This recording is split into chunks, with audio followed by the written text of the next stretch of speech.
राज्य आणि देशभरातल्या वेगवेगळ्या भाषांच्या मध्ये आपल्या सिद्ध असता अभियानातून एक वेगळी प्रतिभा ज्यांनी देशभरामध्ये निर्माण केली असे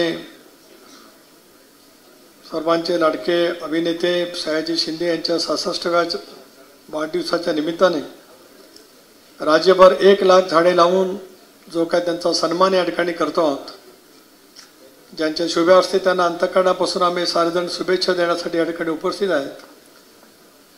हे राज्याचे उपमुख्यमंत्री राष्ट्रीय अध्यक्ष आदरणीय नामदार अजितदादा पवार, सयाजीजी, राज्य विधानसभेचे उपाध्यक्ष अण्णा बनसोडे आज या ठिकाणी आवर्जून आसामच्या परिसरामध्ये प्रचंड प्रमाणावरती वृक्षांची लागवड करत फॉरेस्टमॅन म्हणून ओळखले जाणारे पद्मश्री जाधव पायांग, त्यांच्या कन्या, राज्य महिला आयोगाचे अध्यक्ष राष्ट्रवादीचे अध्यक्ष रुपालीताई चाकणकर, आवर्जून या ठिकाणी या संबंध कार्याला सहकार्य करणारे मनोहरजी जगताप,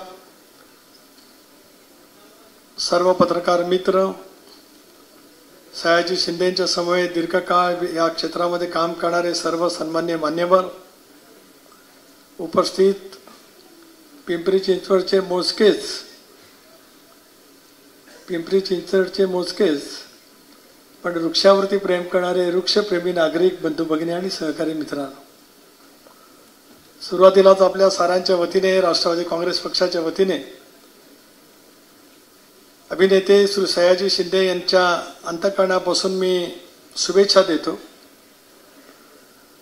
ज्या कालावधीमध्ये आम्ही चाचपडात वापर करत होतो, एखादं झाड दिसतंय काय असं रखरखऱ्या उन्हामध्ये राजकीय दृष्ट्या असणाऱ्या रस्त्यावरनं आम्ही चाचपडत होतो, त्याला वृक्षाची छाया दाखवत आम्हाला पुन्हा वृक्ष दाखवणारे सयाजी शिंदे यांना राष्ट्रवादी काँग्रेस पक्षाच्या वतीने मी अंतःकरणापासून शुभेच्छा या कार्यक्रमाच्या निमित्ताने या ठिकाणी देऊ इच्छित आहे। साताराच्या परिसरामध्ये दुष्काळी भागामध्ये जन्माला आलेल्या सयाजी शिंदे यांनी आपलं जीवनक्रम आयुष्याची सुरुवात प्रतिकूल परिस्थितीमध्ये केली, परंतु आज एक सिद्ध असता अभिनेते म्हणून देशामध्ये त्यांनी अभिनय क्षेत्रामध्ये स्वतःचं नाव कमावलं। ज्या भाषेमध्ये जन्माला आलो त्या भाषेवरचं प्रभुत्व आपण समजू शकतो, पण चित्रपट क्षेत्रामध्ये दाक्षिणात्य भाषेमध्ये त्याच प्रभुत्वातून म्हणजे त्या राज्यामध्ये जन्मात तामिळ असेल, कानडी असेल, या सगळ्या भाषेतून तितक्याच प्रभुत्वाच्या माध्यमातून अभिनय करणं इतकं सोपं होऊ शकत नाही। अनेक वेळेला आम्ही हिंदीमध्ये बोलायला जातो तर आमची वाक्यरचना इतक्या लगेचच चुकते की आम्हाला सावरा लागत असतं, परंतु सयाजी शिंदे यांनी या वेगवेगळ्या भाषांचा अभ्यास इतक्या सखोलपणाने केला आणि त्यांच्या अभिनयातली सहजता प्रत्येक प्रेक्षकाला त्या निमित्ताने भावली, रसिकता प्रत्येक रसिक प्रेक्षकांना सुद्धा भावली आणि म्हणूनच एक दीर्घकाळ त्यांनी त्यांचा दबदबा त्या ठिकाणी त्या निमित्ताने टिकून धरला। एकेकाळी बालपणामध्ये सुद्धा असे वृक्ष शाळेमध्ये जात असताना आम्ही पाहिले, उजाड झालेली महारानं सुद्धा अनुभवली।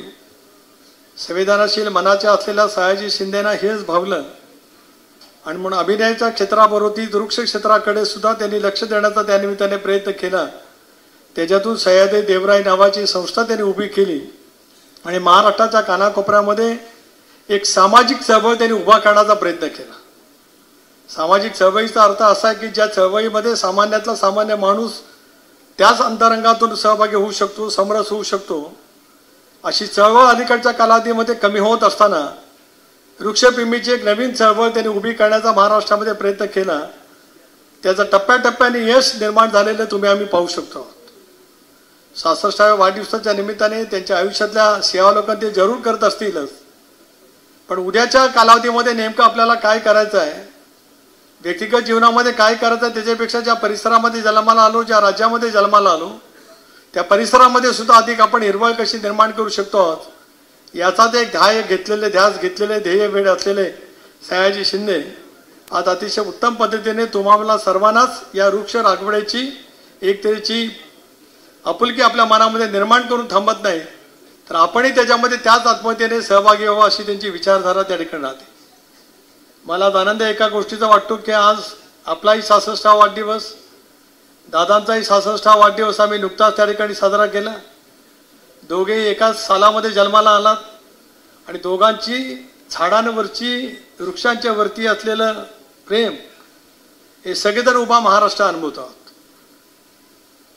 एकेकाळी दुष्काळी ओळखणार धरणाऱ्या बारामतीच्या परिसरामध्ये आजही जे काही वृक्षांची लागवड झालेली पाहायला मिळते आहे। तुम्ही आम्ही कोणी जण जर का बारामतीला गेलो तर इतका मोठ्या प्रमाणावरती प्रचंड वृक्षांची झालेली लागवड, वृक्षाची लागवड म्हणजे अलीकडच्या कालावधीमध्ये नाही तर गेल्या 25 वर्षाची झालेली लागवड तुम्ही आम्ही त्या ठिकाणी पाहू शकतो। म्हणून मी सयाजीची मगाशी वाक्य जे म्हटलं ते खरं आहे की एक विलक्षण युगक आहे। दोन अशी मान्यवर जी वृक्षाशी निसर्गाशी जोडली गेलेली माणसं ते एका सालामध्ये जन्माला येतात आणि त्याच पद्धतीने वृक्षप्रेम आणि पर्यावरणाचं संतुलन राखण्याची पराकोटीची मनस्वीपणाची भूमिका घेतात। समाजाला जागरूकतेच्या पद्धतीने त्या ठिकाणी काम करण्याचा प्रयत्न करतात। याच्यासारखी दुसरी अभिमानाची केवळ शाब्दिक अर्थाने नव्हे, लौकिक अर्थाने नव्हे तर समाज परिवर्तनाची एक वेगळी चळवळ आज आपण त्या निमित्ताने निश्चितपणे उभी करता। अनेक गोष्टी पाहिल्याच्या नंतर आपलं वेगळेपण अनुभवायला मिळतं। आज बघितलं की सखाराम बाइंडर तिसऱ्या पिढीच्या समेत तुम्ही करण्याचा प्रयत्न करतात। एकेकाळी ज्याला सखाराम बाइंडर हे झालं, कमलाकर सारंग यांनी, लालन सारंग यांनी भूमिका केलेली होती, त्याला त्यावेळच्या सगळ्यांच्या मनामध्ये वेगवेगळ्या भावना निर्माण झाल्या होत्या। टीकाही प्रचंड पद्धतीची झाली, टिप्पणी प्रचंड पद्धतीची झाली। नाटक व्यवसायाच्या दृष्टीकोनातून यशस्वी झाला असेल मला माहीत नाही, परंतु एक वेगळा प्रभाव, मनोवृत्तीचा एक वेगळा प्रभाव त्या कालावधीमध्ये संबंध महाराष्ट्राच्या रसिकांच्या मध्ये निर्माण करण्याचा प्रयत्न त्यावेळच्या संबंध कलाकारांनी केला। दुसऱ्या पिढीसमोर सुद्धा तुम्ही काम केलं आणि वय वर्ष 60 असताना सुद्धा पुन्हा सखाराम बाइंडर, जगतापजी तुमचे आभार मानले पाहिजेत, अभिनंदन केले पाहिजे। रुची अभिरुचीमध्ये कदाचित फरक होत असेल, परंतु वास्तवतेचं दर्शन घेत असताना नेमकं काय आहे हे पुन्हा एकदा रंगभूमीवरती दाखवण्याचा धाडसी प्रयत्न ज्यावेळेला होतो त्या धाडसी प्रयोगाचं कौतुक करणं आमच्या सर्वांचं कर्तव्य ठरू शकतं आहे।